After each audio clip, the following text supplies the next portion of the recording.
9 things they don't tell you about running a consulting business from home. 9 things that I think if you understand and manage, your chances of success are going to be that much higher and you're going to avoid so much pain and heartache. First, a little bit about me. That's me smiling and looking happy. I'm a pharmacist by training.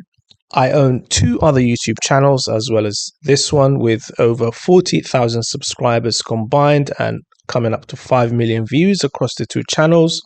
I also own a supplement brand. I've got 2 active niche websites, one in the watch space. I sell watches for some reason, but it's working out well. I've had a consulting side business since 2022 in the hair loss space. Peak season, that business brings in a good 4 figures per month. So the first thing I've learned is that a consulting business has probably the highest profit margins out of any business I've tried online. Probably the most lucrative business I've tried personally. Almost no overheads. So you're talking about 90% profit margin, maybe 85%, sometimes 95%, huge profit margins. In my case, my only overheads were 3 things: the cost of the website and hosting, the email software I was using to manage the clients, and the Stripe fees, which are not really that big. Of course, the taxman will take a chunk of your earnings because obviously you pay your taxes. Some line is, imagine an extra $1,000 every month. What can that do for you? Could that pay most of your bills? Could that pay for a holiday or a vacation somewhere you've never been before? I suspect that's going to make a lot of difference to most people watching this video. The second thing I learned is a consulting business, whether it's from home or from an office, is the easiest route I know of to an extra $1,000 per month. Why do I keep referring to this $1,000? Because from the feedback I've had, this amount makes a huge difference to pretty much 80% of people. That's why I keep referring to this as a benchmark. This is the quickest way to $1,000 extra per month that I've come across. And I've tried almost every online side hustle, I'll tell you. I've tried blogging, I've tried YouTube, I've tried e-commerce. I still have a supplement a supplement brand. So I still do that. I've tried affiliate marketing. I no longer do that. So why is it? The question is, why do I say that this is the quickest route to $1,000 extra per month? Because that's a big claim. I think this is because you are genuinely transforming your clients and you have genuine expertise and credibility in your field. And you should really have this if you're going to offer a consulting service. This allows you to charge a premium. So because you can achieve those 2 first points, you can charge a premium and make these enormous profit margins. So a quick disclaimer. If you follow the steps in these videos, then your chances of success, I think, will be a lot higher in your consulting. In no way am I guaranteeing what sort of income you're going to make. You could make lots, you could make little, you could make nothing. You could finish sharing what worked for me. And the actual consultant will probably be less than 20% of your workload. The real work is in things like assessing the clients before you take them on. It's going to be on onboarding once they become a client.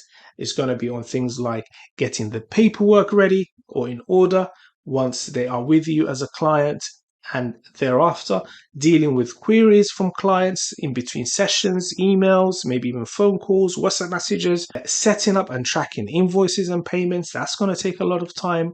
So the actual consulting is going to be a relatively small part of your work. Another painful lesson I've learned the hard way, and I hope you take this on board. If you don't have a clear scope of work, you are the Titanic ship that is about to strike the iceberg. You are heading for a massive disaster if you don't have a clear scope. So scope creep is the nemesis of all consultants. Scope creep is basically when the client keeps asking for more and more and more and more work for the same fee. This is what we call scope creep. So a clear scope is absolutely essential. And a clear scope should have the nature of work, the type of work you're going to do, the goals that you're going to achieve for the client. It should have a timeline, as in I'm going to achieve this in 3 months, 6 months, 6 weeks. It doesn't matter, but there needs to be a timeline.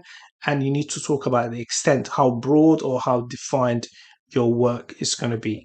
That should be in your scope. Don't start any work or sign up any client until your client has signed the terms and conditions and the scope of practice. For some niches, KPIs and SMART goals will be appropriate in terms of you can put numbers. You can say that, I will grow your traffic by 10% within the next 3 months. And if that happens, you will pay me this much extra. It can be more specific. But for some niches like personal development, obviously that's not going to be appropriate. So it depends on your field. Also include a contingency plan. So you can have something like, if I don't achieve these goals, then I will work with you for an extra, month or two for free or for a reduced rate. And in my experience, you will rarely need, if you are a good consultant, of course, you're rarely going to need the contingency plan to come into action. But it really makes clients comfortable. It makes you comfortable. It's a fantastic idea to have some contingency plans in the terms and conditions. If this all sounds good and you want to be part of my coaching program and you want to really take this seriously, then I'll leave the links and the information and the current pricing of my coaching program down in the description. Just thing I learned, and consultants who are in the trenches will only know, is the 80-20 rule applies massively when you are doing this kind of business. 20% of clients will be responsible for 80% of your revenue. And these 20% of clients will be a dream to work with. They pay on time. They almost always pick your most premium package. They actually do the work. If you set them some work, they actually do it. And often, almost always, they are the ones that get the best transformations among your students or your clients. They are result conscious and not just money conscious. By that I mean is, if something is going to give them the value they're looking for, they don't mind paying a premium. While some clients who are just about getting the cheapest deal will just haggle and tell you that it's too expensive and just generally be a nightmare to work with. But these 20% of clients, you should cherish. This channel is dedicated to helping professionals and experts generate an income online using the skills and expertise they already have. So, if you are a professional or an expert, and you want to claim your slice of the online money pie and break free from the corporate 9-to-5 grind, subscribe and click that bell icon. Let's get back to the video. The next thing I learned about working as a consultant from home, clients only care about one thing and one thing only. They care about results and transformations. They don't care about your methodology, how you get the results or how you do things. So don't give them a theory, a long lecture about how you do things. They don't care about the scientific theory behind anything. So if you're a fitness coach, don't start going into, the protein, 1 gram of protein here, that causes this. They don't care. They just want the result. They don't care about your fancy certificates. Some don't even care about the cost that much, and that's a good thing for a consultant, because then that means this is a client that is result focused, not money focused. Clients ideally want to get the transformation with as little work as possible, okay, and as quickly as possible. I'm just generalizing. Obviously, there are some results that will take some time, but generally clients want to do as little work as possible and get the results as fast as possible. So keep your service result focused. Every session, every engagement you do with a client should be about how you're going to get them the transformation and the result they're looking for. This is another one of the most valuable lessons. I think this is my favorite lesson I've learned over the last 2 or 3 years doing this consulting business on the side, is you need to automate. And by that I mean is, if you are running a consulting business as a solopreneur, especially if you have a day job as well on the side, then you need to have this automation. You need to automate things. We'll drown in paperwork. So here is my automation sequence. I automate the capturing of leads on my website. So if people come to my website and they opt in or they give me their email or details, that's automated. If they sign up, then the welcome email I send them is automated. It automatically goes out to them. I send them the questionnaire, the pre-assessment questionnaire that it gives me information about their business and their ideas. That's automated. The terms, even the terms and conditions, that's automated. They get that automatically at some point. The payment is also automated, so they pay me automatically. They are taken to the right page through automation, and they pay that way. The appointment setting is automated as well, so they get a calendar sent to them, and they book their appointment that way. Only thing that is not automated is that first meeting. That first meeting between me and the client on Zoom or in person, that's not automated for obvious reasons. Something they definitely do not tell you on YouTube videos, and you only find out once you are doing actual consulting work. If you take on 100% of those who apply to become your client, there is something wrong. So if you accept 100% of those who apply, there's definitely something wrong. It is impossible. Every person who applies to be your client should become your client. Okay? A significant portion, and the reason why I make this statement, is because a significant portion of those who apply will be A, after a service you don't offer. B, they're going to be tire kickers who can't actually afford to pay you. C, they're just not serious. They're still exploring, or they are at the ideation stage. C, it's impossible. If you look at this, it's impossible that you accept everyone who applies to be your client to become your client. Okay. Hence, this is why you need a robust pre-assessment process to filter those people out. And when I say filter them out, I don't mean that in a horrible way.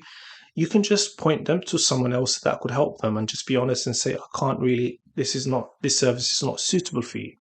In my case, in my particular field, I usually end up advising 7 to 10% of those who approach me for consultancy that I'm not suitable for them. And quite often, if I know someone that can help them, I signpost them to someone else. But most clients, when you are honest and upfront like this, they actually respect you more and they will appreciate your service, even though you haven't actually delivered a service.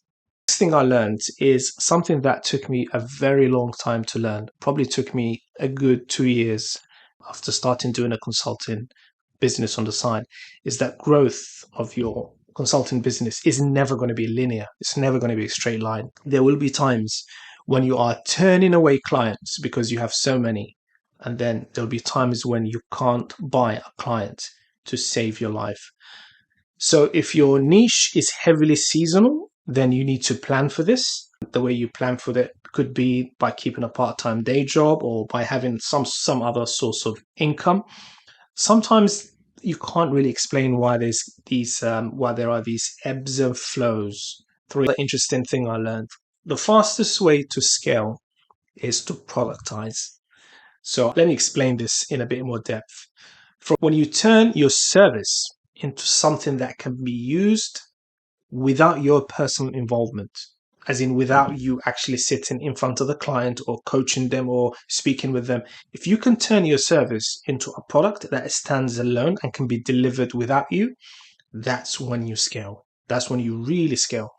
For example, a coaching or fitness program in a video series that could be developed by a fitness coach, and that could be the way that he or she scales. It's a great way to scale. So if this is viable in your field or in your niche, then you should really think about doing it. You probably won't be able to charge as much as you charge for one-to-one coaching, but the scale is going to be infinitely bigger than what you can do by yourself with your personal involvement. Enjoyed this video, obviously you are serious about growing or starting a consulting business from home, then why not grab a cup of coffee and binge watch this entire playlist to do with starting a successful home consulting business? Go on.